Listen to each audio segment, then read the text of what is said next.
Je peins pour me déconditionner. Envie de dessiner, de participer au monde par des lignes.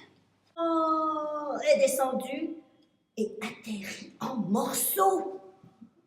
Alors lentement, Benson,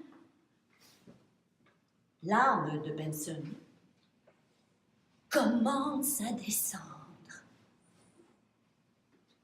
Voit son corps de près et qu'il n'est plus habitable.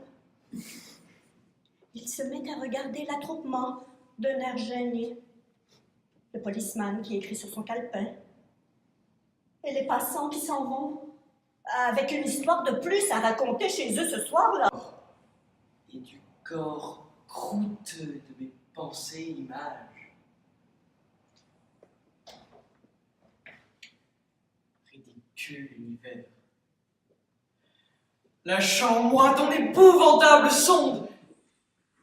Il y a des combats, des silhouettes de combattants partant à l'escalade, à l'assaut, des bandades générales qui je repousse. Oh, noyau d'énergie, il est l'obstacle et le tremplin qui va me donner ma vitesse de libération.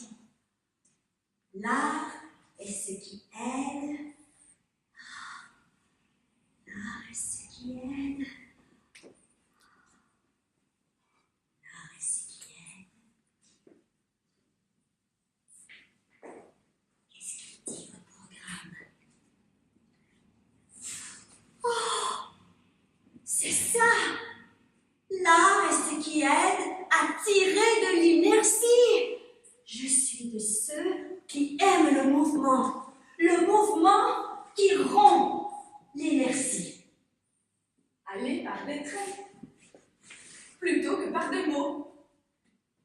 Traits lancés, voltigeants. Viennent quelques personnages, des têtes irrégulières, inachevées. Tiens, pourquoi pas des plantes, des animaux? Aller de l'avant, vivement et sans reprise.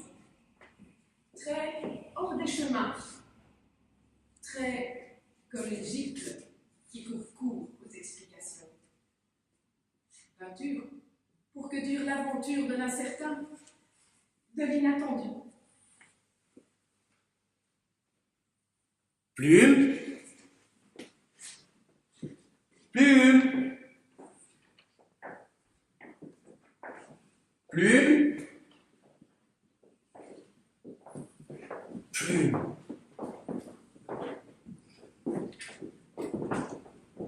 Dans un stupide moment de distraction, Plume marcha les pieds au plafond au lieu de le garder par terre.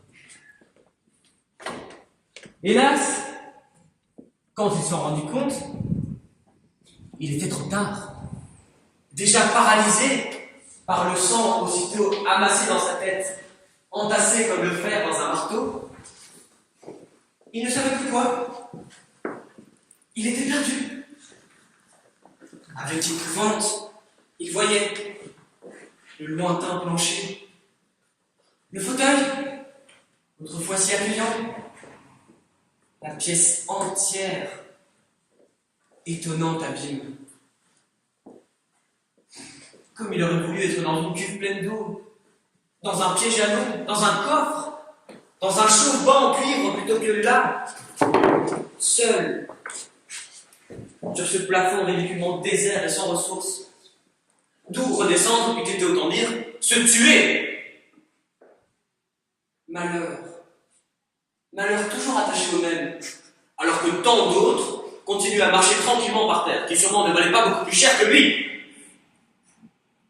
Si encore, il avait pu entrer dans le plafond, y terminer en paix, quoique rapidement, sa triste vie. Mais les plafonds sont durs, ils ne peuvent que vous renvoyer. C'est le mot. Pas de choix dans le malheur.